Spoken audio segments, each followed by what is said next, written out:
Então, bora, galera. Vou botar para rodar aqui no mudo, sacou? E vou explicando para vocês mais ou menos a história de tudo, tranquilo? Depois vocês vão dar uma olhada no vídeo com base no que eu expliquei para vocês. Vai ficar bem facinho, beleza? Então, vamos nessa. Só colocar aqui para apresentar a tela. E vamos nessa. Beleza. Bora que bora. Vou comentando em cima, beleza, galera? Os pontos mais importantes, pode ficar despreocupado que eu vou colocar lá no chat pra gente. Vamos nessa. Então, ó, como é que é a história toda? Só para ter um fundo aí para vocês ficarem olhando. A obra audiovisual, o que a gente tem aqui, esse documentário, é o seguinte, ele foi feito pela Unesco, né, galera? A Unesco, para quem não sabe, é um braço da ONU, né, Organização das Nações Unidas, só que vai cuidar da parte social, vai cuidar de trabalhar, vai cuidar de agir contra o trabalho infantil, a discriminação racial, o preconceito de gênero, a fome, a miséria, e por aí vai. São esses assuntos que a Unesco trabalha. Em forma de fazer uma propaganda, né, a Unesco pegou e fez esse trabalhinho aqui pra gente, tranquilo? Que é a alma da resistência. Então vamos lá, o que ele fala, basicamente? Ele fala do fluxo de escravos que saíam da África e se espalhavam ao redor do mundo, beleza? É mais ou menos isso que ele fala. Como é que isso se dá? Vou falar para vocês. Primeira coisa, vocês já ouviram falar na palavra escravos? Já ouviram falar na origem da palavra escravo? A palavra escravo, galera, vem de uma língua que a gente chama de língua anglo-saxã, né? Na língua anglo-saxã, o eslavo, que era um cara que fazia parte do leste europeu, ele sofria muito preconceito e era escravizado pela Europa Ocidental. Galera, quando eu falo de leste europeu, eu estou falando de quem? Eu estou falando simplesmente dos vikings, dos nórdicos. Estou falando do Ragnar, do Ragnarok. Estou falando dessa galera aí, família. Esses caras do leste europeu sofriam um enorme preconceito. E a partir da etnia deles surgiu o nome escravo. Então, quando você pensa em escravo, não pensa só na pessoa de cor de pele negra, não. O escravo começou sendo branco, começou sendo um viking, um nórdico, hétero top, aquela barba bacana, cabelinho bem feito, cabelinho na régua, bonitão. Esse cara era o primeiro escravo que se tem notícia. Beleza? Então, a palavra escravo vem do nórdico eslavo, beleza? Do anglo-saxão eslavo. Tranquilo. A gente vai caminhando, até que a gente fala ali, galera, que no século VI da Idade Moderna, ou seja, depois de Cristo, no século VI, a gente vai ter o início de quê? No século VI, a gente vai ter a primeira data da escravidão, tranquilo? No século VI, a gente fala que tem o início da escravidão. A escravidão dos eslavos, beleza? A escravidão do leste europeu. Quando a gente caminha, e vai mais ou menos ali até o século XVI, ou seja, 1500 e alguma coisa, vai se iniciar o conceito de escravo que a gente tem hoje em dia, que é o escravo o quê? O escravo africano, beleza? Porque quando fala de escravidão para vocês, na hora você já pensa no escravo africano, você não para duas vezes de... Opa, não tá aparecendo, né, galera? Deixa eu ver. Opa. Não tá aparecendo nada para vocês? O que tá aparecendo para mim que tá gravando? Nada, né? Deixa eu ver aqui de novo o que eu faço. Caramba. Rapidinho, viu, família? Deixa eu ver se vai. Desculpa, viu?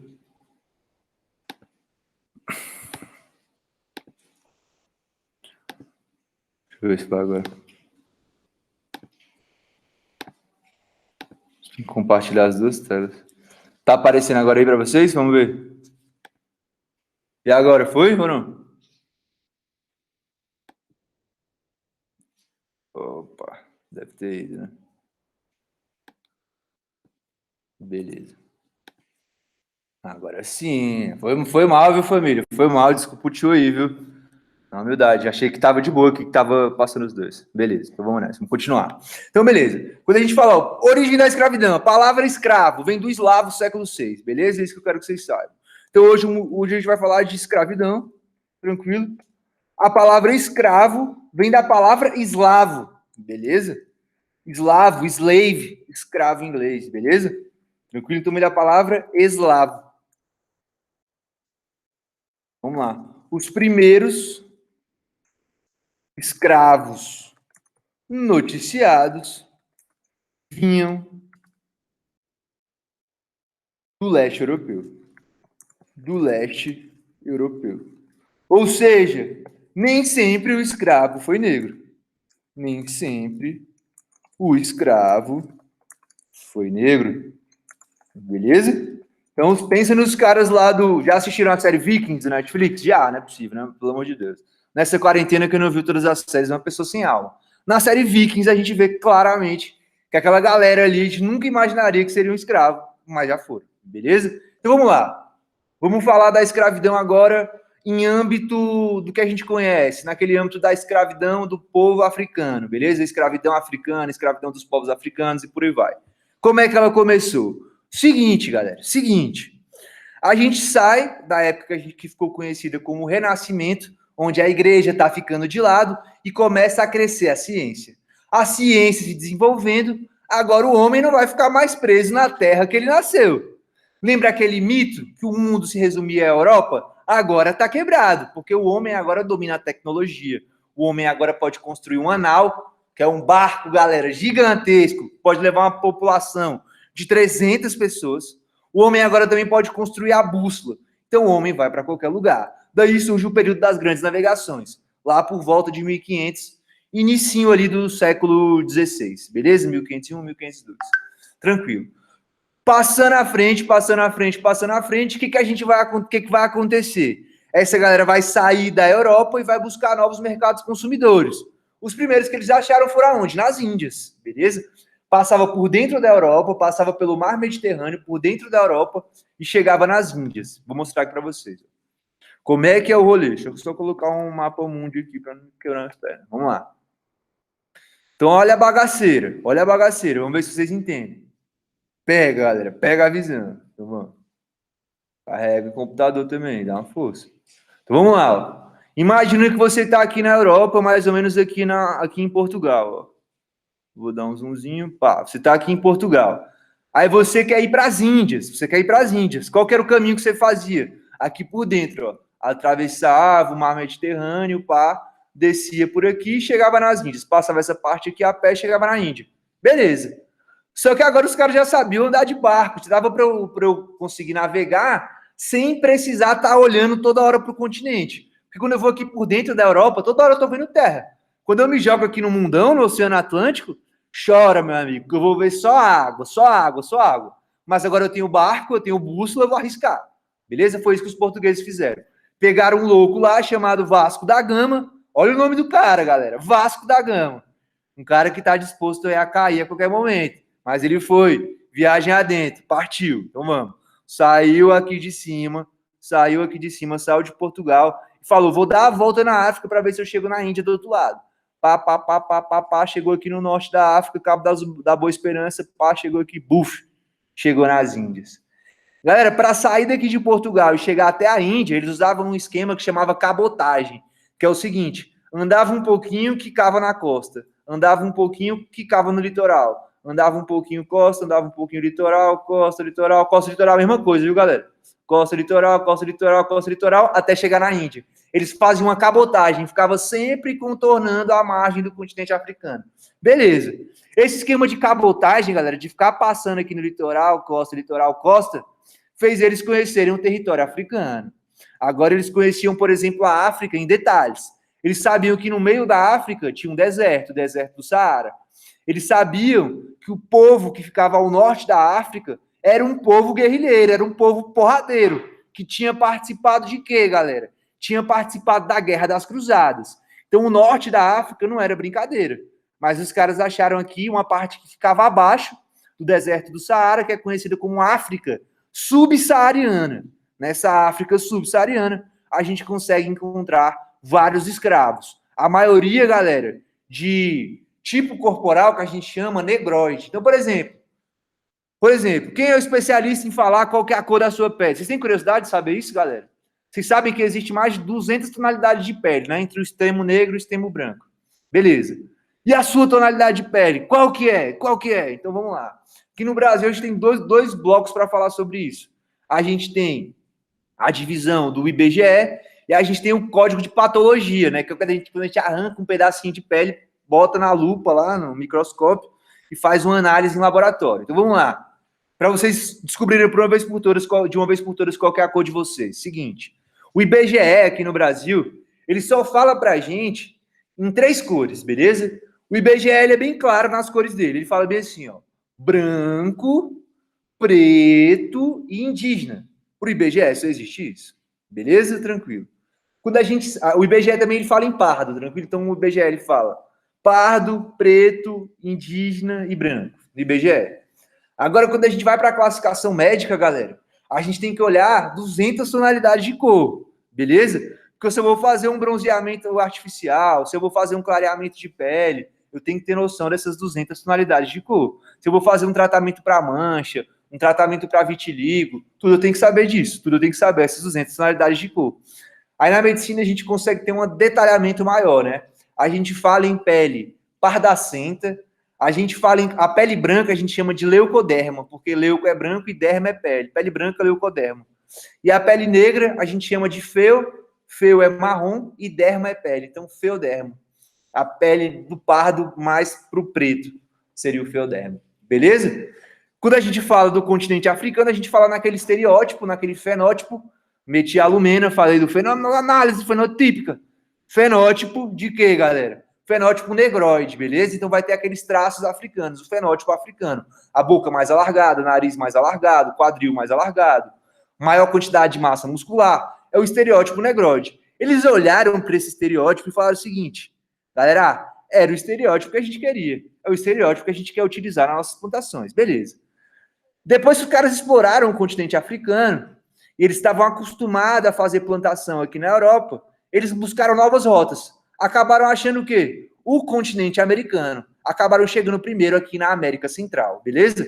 Lembra lá do Cristóvão Colombo, né, galera? Que chegou primeiro aqui na América Central. Tranquilo?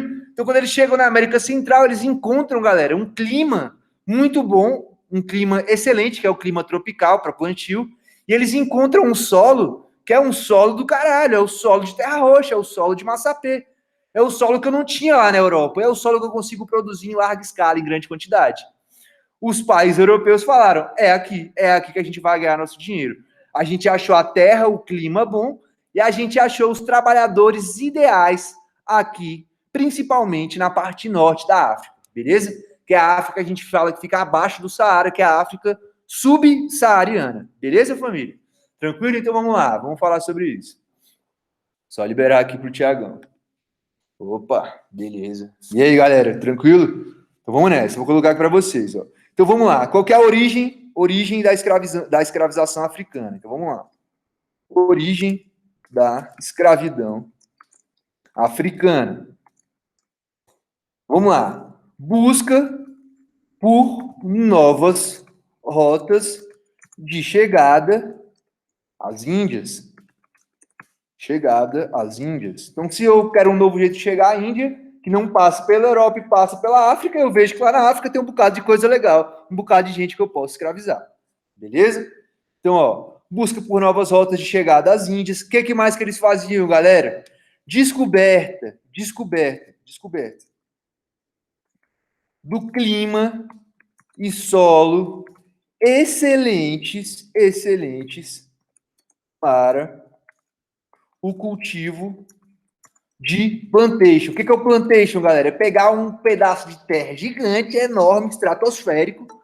Desse pedaço de terra, eu pegar esse pedaço de terra e plantar só um tipo de coisa, que é o que eu chamo de monocultura, beleza? Então, um pedaço de terra gigante mais monocultura, eu vou ter o que a gente chama de plantation. Beleza, família? Tranquilo? Massa. Então, eles acharam um clima perfeito na África.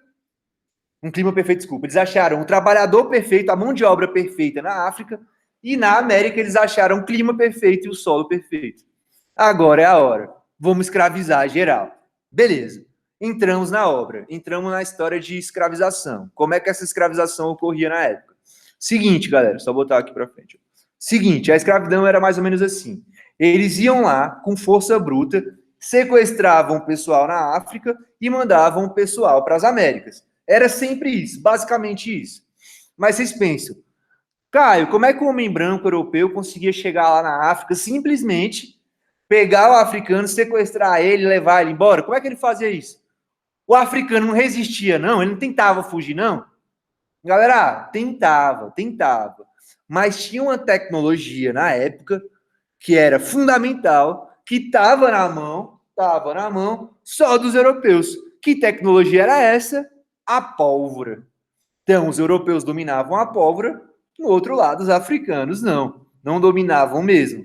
Aí viravam presa fácil para o europeu que chegava lá e conseguia escravizar, sequestrar uma grande quantidade de africanos. Beleza? Então você pensa, tá lá o africano, acostumado a treinar estilo Pantera Negra, aquela porrada braçal, tribal, não sei o quê. Chega o europeu, mesmo ele sendo magrelinho, feinho, branquinho, ele tá armado, não tem jeito. Então, ele é armado, a gente se rende e é escravizado. Assim que aconteceu lá na África. Beleza. Como é que eles faziam? Então era assim, cara. Eles chegavam, simplesmente pegavam os caras, sequestravam, mas sequestravam como? Botavam a arma na cabeça do cara, mas aí depois faziam o quê? Galera, eles tinham várias estratégias. Por exemplo, eles faziam como se fosse uma madeira de enforcamento. Era uma madeira, um cabo de madeira. Na frente desse cabo de madeira, a gente vai encontrar o quê? Como se fosse uma forca de enforcamento. Aí a madeira regulava o tamanho da forca, sacou? A madeira regula o tamanho da forca. Então é mais ou menos assim, ó. O escravo está contribuindo, está de boa, está obedecendo às ordens, está afrouxada. O escravo começou a desobedecer, o que eu faço? Aperto. Quando eu aperto, eu começo a controlar o escravo. Se eu controlo o escravo, eu posso manusear ele de onde eu estou para onde eu quero ir.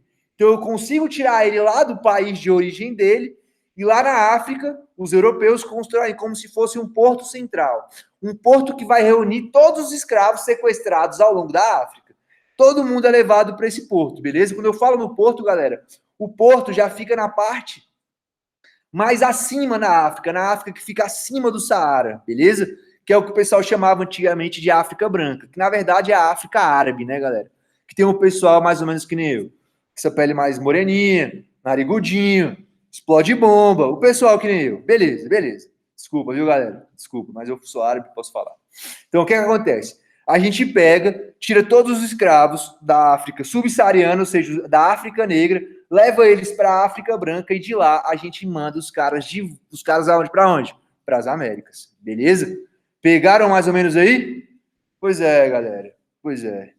Tô dando uma segurada na explosão das bombas aí por causa da quarentena, já estamos tendo muito problema. Mas quando voltar de novo, eu tô na ativa. Estado Islâmico, recrute nós. Zoeira. Então vamos lá. Continuando. Então o que acontece? Quando a gente pega, reúne todo mundo num centro, lá na África Branca, e manda esses caras agora, todo mundo para as Américas. Então pensa comigo. Quando eu tiro o cara da África Negra e jogo todo mundo na mesma vala lá para a África Branca, na África Negra eu tenho a África do Sul, eu tenho Nigéria, eu tenho Moçambique, eu tenho Angola, eu tenho Costa do Marfim, eu tenho, sei lá, tem pra caralho, tem Camarões, Senegal, todos eles fazem parte da África que a gente chama de África Negra. Quando eu pego todos esses escravos e simplesmente junto eles lá na África Branca, eu junto escravos de países diferentes, beleza? Eu vou ter escravo de Gana, vou ter escravo da África do Sul, vou ter escravo da Nigéria, vou ter escravo da Angola, vou ter escravo de Moçambique, todo mundo junto. Todo mundo com a sua cultura própria, com seu estilo de vida próprio, com seu modo de se comunicar próprio, com a sua educação própria. Só que na hora lá todo mundo é escravo, todo mundo é negro, todo mundo é escravo, todo mundo tá junto e todo mundo vai ser mandado para a América. Beleza? Então, um momento importante para vocês pensarem. Quando eu pego todos os escravos negros junto, todo mundo junto, eles perdem o quê? Perdem a sua identidade. Aí, em vez daquele cara ser um cara camaronês, de ser um cara senegalês, de ser um cara do Togo, togolês, de ser um cara sul-africano, ele simplesmente vira o quê? Um escravo. Ele perde a origem dele, ele perde a identidade dele. Porque eu junto tudo numa bacia só e mando todo mundo aqui para a América. Beleza. Para sair da África, galera, e ir para a América, é numa boa? Claro que não. A gente vai num navio negreiro, lotado de gente, muito mais que a capacidade do navio. Então é o seguinte, era mais ou menos assim a proporção. Eles colocavam 20 membros da comissão do navio na parte superior, beleza? E o resto, uma população de quase 300 escravos na parte inferior, beleza? Nos porões dos navios, na parte inferior. Lá na parte inferior do navio, galera, vai ficar em contato direto com a água. Então vai ser uma parte que vai ser o quê? Muito úmida. E uma parte que vai ser o quê? Fechada, escura. Então a gente tem escuridão, umidade e povo aglomerado. Isso aí gera o quê, galera? Doenças. Vários tipos de doenças. Daí surgiram doenças como o quê, galera? Como escorbuto. Já ouviram falar no escorbuto? Escorbuto, galera, lembre, escorbuto, no meio dessa palavrinha aí tem a letra C. Não sei qual ângulo tá. Tem a letra C. A letra C de vitamina C. Então, escorbuto, uma doença muito típica dos navios, ela acontece pela falta da vitamina C. Então, você não tomou ali o seu Energil C, aquela pastilhinha efervescente, não tomou, vacilou, teve falta de vitamina C, você vai ter uma doença chamada de escorbuto. Beleza. Quando eu falo em escorbuto, galera, uma doença marcante na época da escravidão. Por quê? Se liga. No escorbuto, galera, simplesmente por uma falta de vitamina, não comer uma laranja, não tomar um suquinho de acerola, você vai ter a falta de vitamina C. Quando você perde vitamina C, o que vai acontecer? Seus olhos vão ficar extremamente vermelhos, parecendo que você acabou de fumar a ervinha do capeta.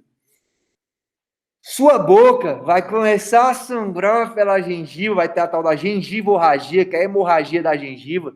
Sua gengiva vai começar a sangrar e seu olho vai ficar extremamente vermelho.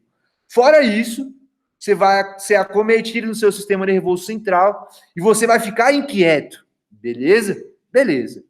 Então vamos lá. Eu tenho agora um escravo com falta de vitamina C, com o olho vermelho, parecendo que tinha acabado de fumar um cigarrinho do diabo. Fora isso, a gengiva dele está cortada, sangrando, gengivorragia. O homem branco olhava para esses caras e falava assim: olha lá, olha esse cara, olho vermelho, gengiva sangrando. Esse cara é o quê? É o demônio. Se o escravo é o demônio, eu posso escravizar ele. Então, até as doenças que os caras manifestavam virava motivo para eles serem escravizados, beleza?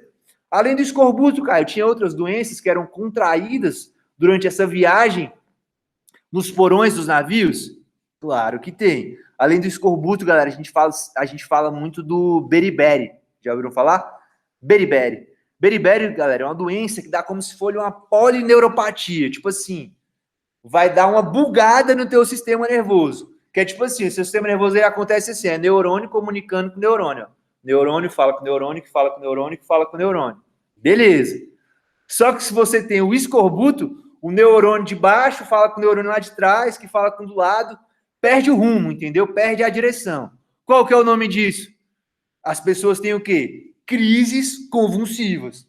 Porque agora você não consegue mandar a mensagem para o seu braço, fica parado. E você manda a mensagem para o teu braço assim, se movimenta. O nome disso, convulsão. Beleza? Crise convulsiva. Quando o homem branco olhava para o escravo tendo crise convulsiva, ele falava o seguinte: está incorporando o demônio, então deve ser domesticado, deve ser catequizado e deve ser colocado para trabalhar. Beleza? Tranquilo, família?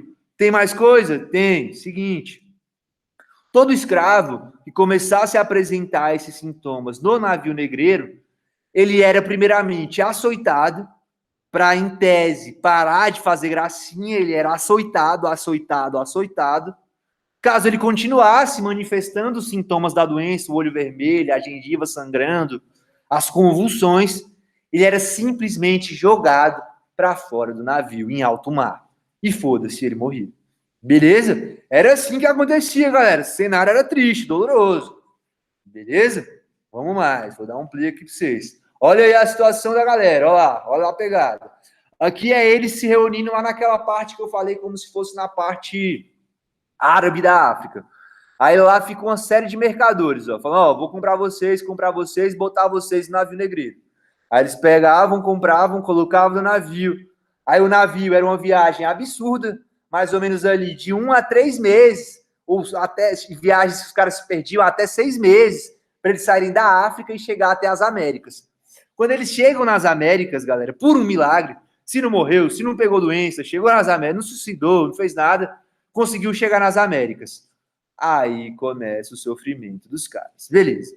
Chegou aqui nas Américas, a primeira opção de trabalho é o quê? Lavoura, beleza? Lavoura. Se for mais na América Ocidental, lá no comecinho eles trabalhariam nas lavouras de algodão. Mais para a América do Sul, trabalhariam nas lavouras de quê? De cana-de-açúcar. Na época da lavoura, galera, da cana-de-açúcar, era assim. Ninguém tava nem aí para escravo. Eles eram açoitados, eles apanhavam, eles sofriam todo tipo de abuso. Mas por que isso acontecia com eles? Por que só escravos africanos eram obrigados a trabalhar? É isso que eu vou colocar para vocês agora aqui no chat. Beleza? A maioria não sobrevive, Larinha, infelizmente. Então vamos lá, vamos lá. Se liga, galera, se liga, se liga. Por que vocês acham que quando a gente pensa em escravo, a gente pensa no escravo negro, no escravo africano? Por quê? Por que vocês acham? Seguinte, vou falar para vocês. A gente teve dois motivos iniciais que eles falaram para a gente aí no documentário. Quais foram eles? Vou falar para vocês. O primeiro deles, ó, o que contribuiu, vamos lá, o que contribuiu para uma escravidão só de negros? Já pararam para se pensar nisso? Por que os índios, por exemplo, não foram escravizados igual os negros? Vamos lá. Então, o que contribuiu para uma escravidão só de negros? Vou falar para vocês. A primeira, a igreja protegia os nativos. No caso aqui do Brasil, a igreja protegia os indígenas. Beleza? Por que a igreja protegia eles? Porque a igreja, galera, tinha um papel de fazer o quê? Catequizar. Pensa comigo. Na Idade Média, a igreja foi perdendo força. Por quê? Por conta da reforma protestante. Então não dava mais para aceitar uma igreja que cobrava imposto, uma igreja que cobrava vaga no céu. Não dava para aceitar uma igreja que torturava, que matava, que chantageava, que enriquecia, que acumulava capital, que deixava a população passando fome. Não dava mais para acreditar nessa igreja. Surgiram as igrejas protestantes, que hoje em dia a gente conhece como evangélicos. Esses caras começaram a condenar a igreja, falar que a igreja estava se aproveitando do poder dela em benefício próprio. A igreja agora não tinha mais a força toda que ela tinha. A igreja católica estava em declínio, estava em queda, estava decaindo. A igreja protestante começava a crescer na Europa. Então a igreja católica precisava de novos fiéis, de novos convertidos. Onde que a igreja católica ia encontrar novos fiéis? Na África, nas Américas e por aí vai. Beleza. Quando a igreja católica chega nas Américas, ela vê os nativos, os indígenas, como novos fiéis. Se a igreja católica está perdendo fiéis para a igreja protestante, agora eu encontrei os indígenas e eles serão belos fiéis católicos. Então agora eu pego esses indígenas e trago para o meu lado. Se eu faço esse indígena aceitar Jesus, se eu faço esse indígena praticar o catolicismo, eu percebo nele o quê? Uma alma. Se eu conseguir tirar ele da religião pagã dele, politeísta, que cultuava a natureza, e convertir ele ao catolicismo, agora esse índio não é mais pagão. Esse índio agora é um ser humano. Ele não é mais um animal, ele era um ser humano que tem alma. Beleza? Então, o que motivou o índio a não ser escravizado, galera? Simplesmente isso. A igreja católica perde força para a igreja evangélica protestante. Na tentativa de conquistar novos fiéis, ela pega e começa a catequizar os indígenas. Os indígenas catequizados, eles deixam de ser animais e passam a ter o quê? Alma, viu, família? Tamo junto? Então, a igreja católica protegiu os indígenas porque eles eram catequizados, eles já tinham o quê? Alma. Beleza. Qual que seria o segundo motivo? Por que, por exemplo, o europeu... Na Europa tinha pobre? Tinha. Por que o pobre português não vinha trabalhar aqui na lavoura de cana-de-açúcar? Por que ele não fazia isso? Porque, galera, o europeu tinha muito medo. O pessoal tinha acabado de achar o Novo Mundo, acabado de achar as Américas. O pessoal morria de medo de vir para cá. Primeiro, eles achavam que ia morrer na viagem de navio. Segundo, eles achavam que ia chegar aqui e todas as tribos nativas iam ser canibais, iam comer eles vivos. Eles morriam de medo. Por isso que eles não vinham trabalhar. Aí o pessoal ia lá e sequestrava os africanos. Tranquilo? Vamos lá. Os europeus tinham medo, os europeus tinham medo dos mitos que cercavam o novo mundo. Beleza. Galera, outra parada. Se a igreja, ó, vocês não ficaram com essa dúvida, não? Se a igreja católica lutou para proteger os indígenas, por que ela lutaria também para proteger os negros? Então vamos lá, vamos falar disso. Tudo começa com uma história que chama A Maldição de Cã. Beleza? Eles falavam assim, ó. Caim, né, matou Abel, que era o irmão deles, dos filhos de Adão e Eva, né? Caim matou Abel. Caim era de origem negra, era de origem central, era de origem africana. Então, se Caim matou Abel, Caim foi o primeiro cara a cair num pecado forte, o pecado do assassinato. Então, as gerações de Caim, de Cã, né, estão amaldiçoadas para o resto da eternidade. Então, como eles já foram amaldiçoados antes pela Igreja Católica, eles não tiveram esse perdão. Eles foram colocados como animais e, portanto, passaram a ser considerados como seres humanos, galera, sem alma. Beleza? Imagina um ser humano que tem alma. Imagina um que não tem, que absurdo. Na verdade, todos têm. Hoje mesmo eu passei por um problema desse. Estava fazendo uma análise lá com o professor, né, na parte lá de psiquiatria, né? Estava lá com o paciente, né, fazendo teleconsulta, né, via webcam. Beleza. Aí eu perguntei pro professor, professor, essa doença desse cara tá onde? Tá em qual parte do cérebro? Tá no lobo frontal, no lobo occipital, no parietal, no temporal? Tá onde?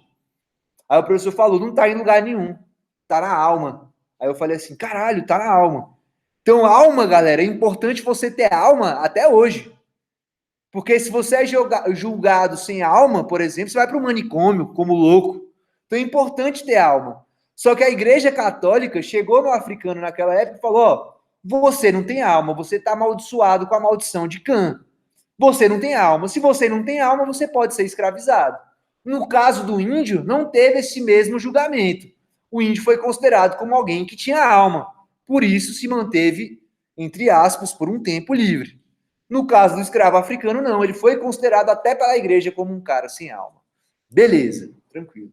Então, quando eles vêm aqui para o Brasil, agora eles têm que conviver com uma série de loucuras. Primeira loucura: todo mundo tem que conviver junto, independente da sua cultura. Então, se você era da parte mais ao norte da África, que era islâmica, ou se você era da parte mais de baixo, que era cristã, foda-se. Agora você vai ter que conviver junto como se fosse a mesma coisa. Você é simplesmente um escravo. Beleza. Os escravos chegam aqui, galera, chegam aqui para trabalhar onde? Na cana-de-açúcar. Trabalham anos e anos e anos e anos na cana-de-açúcar. Beleza. Quando eles saem da cana-de-açúcar, eles vão trabalhar agora na mineração. Na mineração, a história já começa a mudar. Porque na mineração, galera, rolava de você achar uma pepita de ouro, comprar a sua liberdade, sua carta de alforria e ser livre. Então o escravo podia enriquecer, podia achar um ouro lá perdido e ficar livre. E se livrar dessa penitência. Então tinham escravos lá que já eram livres agora no centro do país por conta da mineração. Então quando vinha um escravo, que era lá produtor de cana-de-açúcar, ele chegava na época da mineração aqui no centro do país, ele ficava de cara. Porque ele via negros não só na condição de escravo, mas ele via negro comerciante, ele via negro artesão, ele via negro intelectual, negro que estudava. Então tinha todo tipo de escravo. Ele se olhava nele e falava, era isso que eu quero para mim. Então, quando a gente entra no período da mineração, que o escravo tem a condição de achar uma pepita de ouro e comprar a sua carta de alforria, ele serve de inspiração para os outros escravos, para as outras populações negras, de que eles podem ter a sua liberdade e sair da condição de escravo. Beleza? Então vamos lá, isso que é importante escrever. Então vamos lá. Ó. A escravidão nas Américas, então, vamos lá, família. A escravidão nas Américas começa com as lavouras de cana-de-açúcar, beleza? Com o passar do tempo, surge a mineração no centro do país. No centro do país. Aí, ó, isso que é importante. Ó. Durante a mineração, o escravo passou a perceber passou a perceber o que, galera? A mobilidade social. O que é mobilidade social? É achar uma pepitinha de ouro, comprar sua alforria e sair da condição de escravo.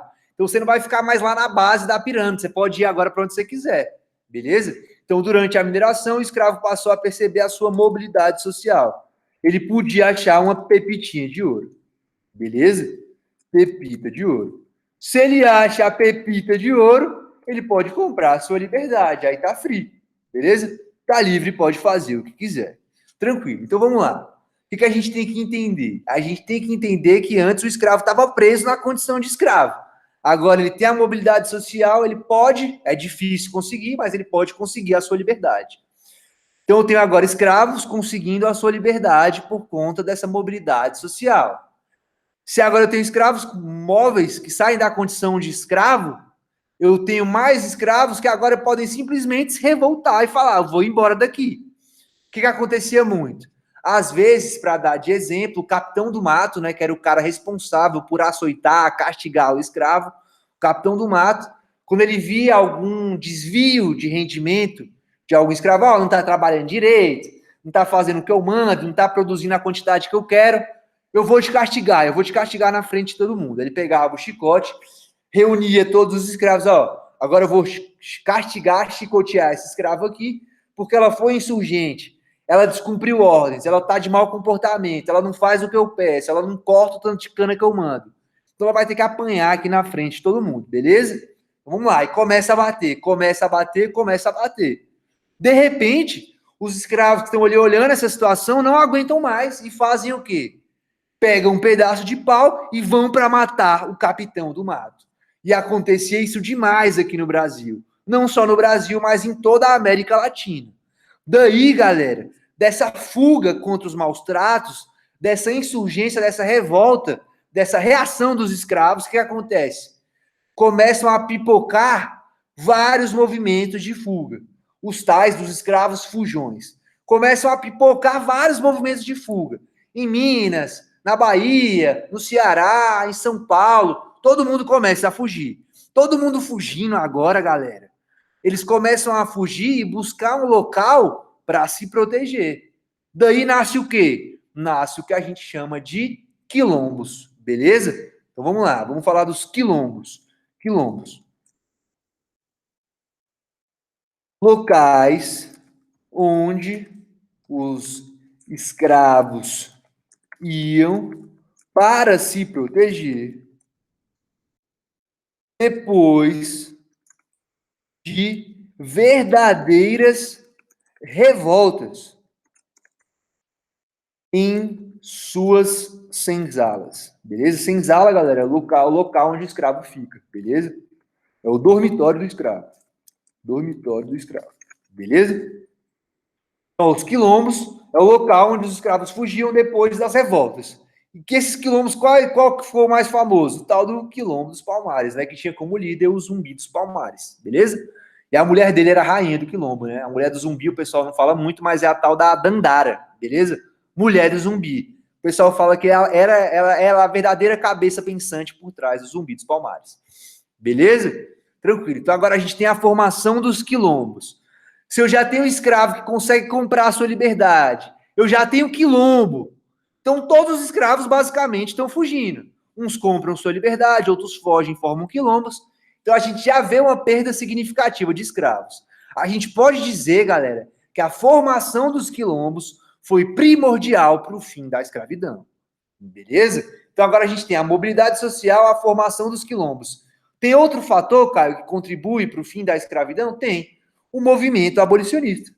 O movimento abolicionista. Beleza?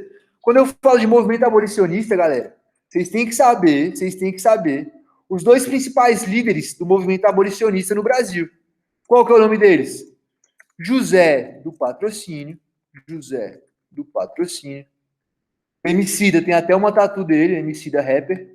Beleza? Menino, mundo, menino, vai cair na prova de vocês, viu, galera? O Menino e o Mundo, videoclipe, vai cair na prova de vocês. Foi indicado ao Oscar de melhor curta de animação. Importante vocês verem. O Menino e o Mundo, do Emicida. Então, ó, o movimento abolicionista teve a participação do José do Patrocínio e do Joaquim Nabuco. Se eu não me engano, o Emicida tem os dois tatuados. Muito massa, né? Ele é demais. Beleza.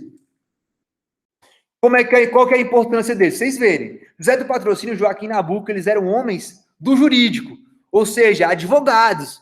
Os caras, galera, participavam de tribunais e compravam ou participavam do processo de liberdade de vários e vários e vários escravos. Então, eles sozinhos conseguiram libertar vários escravos ao redor do Brasil. Então, a mão de obra escrava, principalmente no Brasil, foi perdendo força, perdendo força, perdendo força, perdendo força, até que aconteceu o quê? Em 1888, com a ajuda da Inglaterra, que colocou várias sanções sobre o produto brasileiro. A gente vai lembrar da Lei Alves Branco, que taxava os produtos que eram de importação.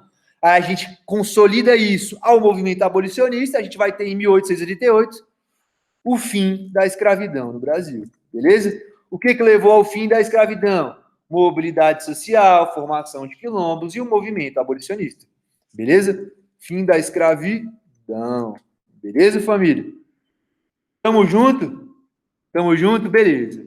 Aí a próxima parte, galera, da obra aí, o que ele faria? O que eles falariam para vocês? Eles colocariam para a gente aqui, ó, nomes, verdadeiros nomes históricos, beleza? Da cultura negra.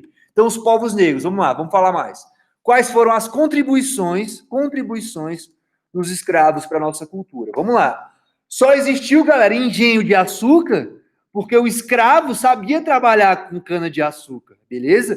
Então, a principal contribuição deles, durante ainda o período da escravidão, foi o que? A agricultura, beleza? A agricultura. Fora da agricultura, eles contribuíram para quê, galera? Contribuíram para música. Nas colônias, principalmente colônias do sul, lá nos Estados Unidos, começou a se desenvolver a música. E a música de origem africana com um toque americano. A gente vai falar, por exemplo, do surgimento do blues, do jazz, beleza?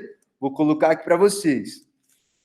O blues, o jazz surgiram através dos povos escravos. Teve mais coisa, Caio? Teve. Fala mais música que surgiu deles. Vou falar. Samba, hip hop e por aí vai. Eles trabalharam na religião? Demais. Seguinte, quando o povo sai do seu continente de origem, sai da África e vem para a América, lá na África eles tinham a religião deles. Quando eles vêm aqui para o continente americano, todo mundo é obrigado a se transformar em católico. Nas senzalas, galera, tinha missa todo dia. Missa, às vezes, 3 vezes por dia. Beleza? E nas missas era um cenário, assim, tenebroso. Eles botavam os escravos para assistir a missa e falavam: olha aí, por isso que você é pecador, por isso que você é pecador e por isso que você é pecador. Beleza. Eles foram obrigados a engolir o catolicismo, mas eles tinham a religião matriz deles, beleza? As religiões africanas. Aqui no Brasil, por exemplo, eles pegaram a Umbanda, que era mais ou menos ali de Gana, e fizeram uma transformação nela, e hoje em dia a gente tem aqui o Candomblé, beleza? O Candomblé. Tem mais coisa, Caio? Claro que tem, óbvio que tem. Então vamos lá, vou falar para vocês. O que vocês têm que saber também? Que eles foram importantíssimos também no estudo da mineração. A maioria da população que trabalhava com extração de metais preciosos, ouro e prata, na época, eram escravos. Então, eles dominavam a mineração. Tranquilo? Aí, na parte final do vídeo, galera, eles colocam pra gente uma série de africanos históricos, beleza? De pessoas de origem africana, né? A gente sabe, todo mundo que é negro, árabe, tem origem na África, beleza? Sempre na África. Árabes e africanos, origem africana, beleza? Saiba disso. Egito, Líbia, Marrocos, Tunísia, todo mundo fica na parte de cima da África, na parte norte da África, que é a parte que vem da cultura árabe, e a parte de baixo é a cultura que a gente tem conhecida aqui no Ocidente como cultura africana, que é a África subsaariana, que tem o apelido de África Negra, beleza? Mas esse nome já caiu em desuso. Aí ele vai colocar aqui pra gente vários fenômenos da nossa história que são de origem africana. Alguns deles até brasileiros, beleza? Então vamos lá. Se liga. Agora essa parte eu vou liberar para vocês, demorou? Vamos nessa. Que essa parte é massa. Então vamos lá, ó. Vamos falar. Rosa Parks, galera. Rosa Parks na época era o seguinte, ó. Era obrigatório lá nos Estados Unidos, né, durante a guerra lá dos direitos civis norte-americanos, que os negros se sentassem no fundo dos ônibus, beleza? Ou ficassem em pé.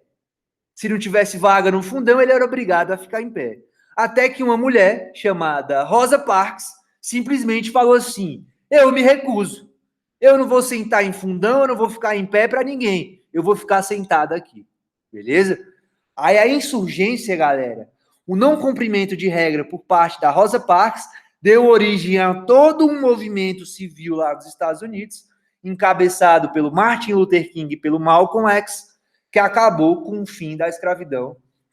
Não, desculpa.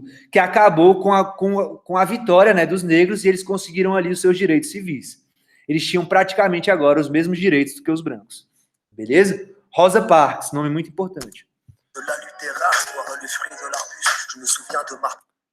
Aí, galera, um outro líder do movimento negro, né? Esse aqui já era um pastor de igreja, né? O pessoal lá nos Estados Unidos chama de Dr. Martin Luther King, né? Para quem já assistiu Todo Mundo Deu Cris, direto eles falam sobre ele, né? Martin Luther King, galera, tinha uma oratória muito boa, sabia muito se comunicar com massas, entendeu? Sabia falar com multidões. Aí ele falava: I have a dream, quero o sonho da libertação, o sonho de conseguir os direitos civis, de pretos e brancos serem tratados da mesma forma, beleza? Martin Luther King, líder do movimento pelos direitos civis do povo negro lá nos Estados Unidos, tranquilo?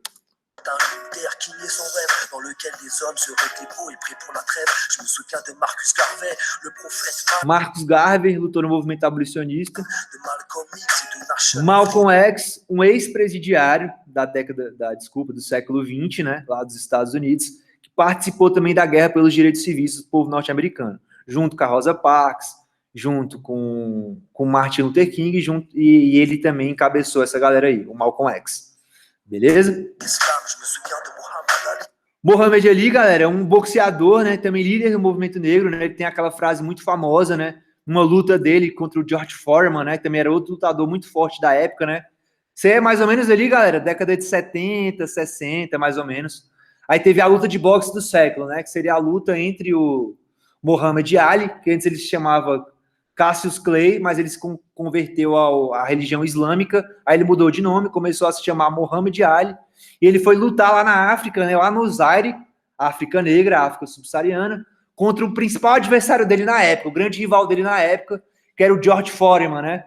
Para quem grelha carne, não sei o quê, tem um grill, que é o grill George Foreman. Muhammad Ali lutou contra o George Foreman no Zaire, beleza? A luta deles no Zaire foi justamente para promover a luta do povo negro pelos direitos civis lá nos Estados Unidos. Aí eles fizeram a luta em solo africano.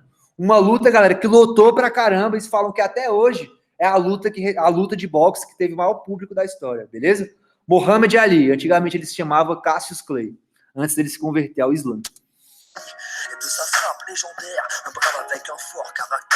Aí ele colocou aqui também o Michael Jordan, né, galera? Que é o principal jogador de basquete de todos os tempos, né? Tá sendo ameaçado agora pelo The King, LeBron James. Vamos lá. O Usain Bolt, o velocista. Pelé, não precisa nem falar quem é. Esse cara eu não conheço. Ted Riner é do judô, né, galera? O maior medalhista olímpico do judô de todos os tempos. Ted Riner.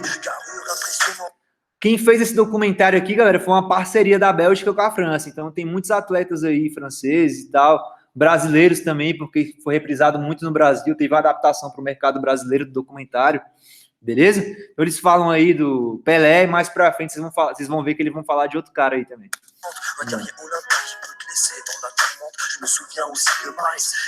Miles Davis, saxofonista, Jimi Hendrix, guitarrista, B.B. King, né, jazz, blues, Bob Marley, a galera que gosta. Esse eu não conheço. Daniel Warhol, Gilberto Gil, BRzão, pai da preta. James Brown, né, cantava funk norte-americano. Toni Morrison.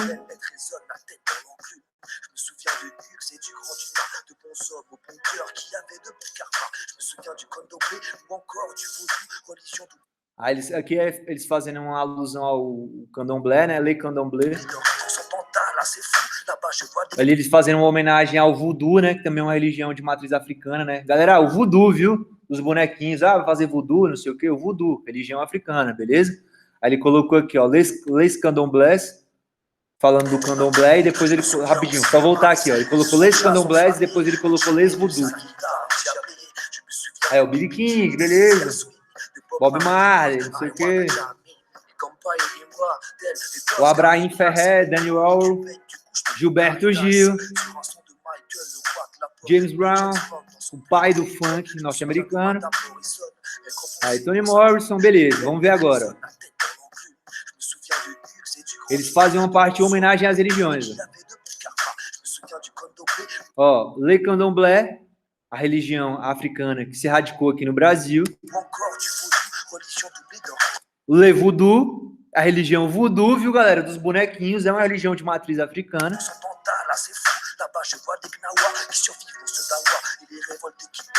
A capoeira, né? A dança misturada com luta foi feita pelos escravos BR, beleza, galera? Capoeira, a luta através da dança. Então, ó, o senhor de engenho olhava para os caras, não, a gente está aqui só dançando, só dançando. Mas, na verdade, os caras estavam treinando para matar o cara que estava fazendo essa pergunta para eles. Capoeira. Que, ó, galera, Basquiat, não sei se vocês sabem, né? Um cara que é um dos líderes aí pra gente do movimento grafite, que faz parte do movimento hip hop, né? Assim como o rap e a dança que a gente chama de break. Beleza?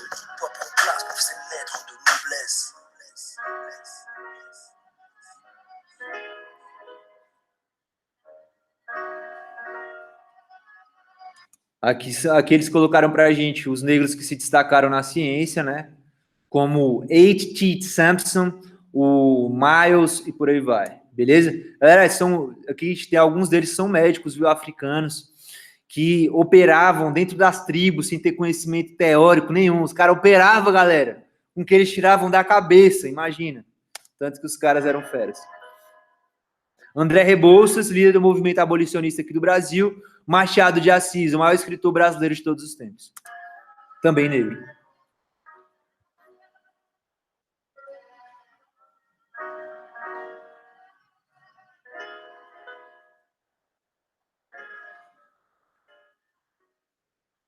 Ai, moleque. Clima tenso, mas tá aí alguns nomes históricos, viu, galera? Dos povos negros que têm origem lá atrás nos povos africanos, né? Eles têm descendentes africanos. Beleza? Tamo junto, galera? Então, hoje era a análise de obra. Tranquilo? Aulinha hoje mais rápida, viu, galera? Que eu quis focar muito nessa obra aí de vocês, beleza? A obra é a Rota dos Escravos, viu? A Rota do Escravo, a Alma da Resistência. Vou colocar aqui para vocês. Vou mandar o link para vocês aqui no chat, viu, galera? Mas vou mandar para vocês depois lá no grupo também. Vou ficar relaxado. Beleza? Tamo junto. Então, valeu, viu, galera? Valeu, por hoje é só, viu? A aulinha mais rápida hoje. Estamos focando aí na análise de obras. Semana que vem, vamos voltar a estudar pesado, vamos voltar a resolver exercícios, beleza? Vamos parar com essa brincadeirinha aqui, de ficar vendo videozinho, não sei o quê, e vamos voltar a resolver exercício no pau. Beleza? Tamo junto, família. Brigadão, viu? Até semana que vem. Obrigado a todos. Obrigado pela participação de todos. Desculpa aí a brincadeira, que amanhã a gente já sabe continuar estudando. O Thiaguinho passou um cronograma para vocês aí bacana, viu? Pra vocês darem uma estudada. Aí depois a gente volta com a aula. Tranquilo? Aí vamos voltar semana que vem no Arrochando fazer questões. Tamo junto, viu? Um abraço, viu, galera? Até mais.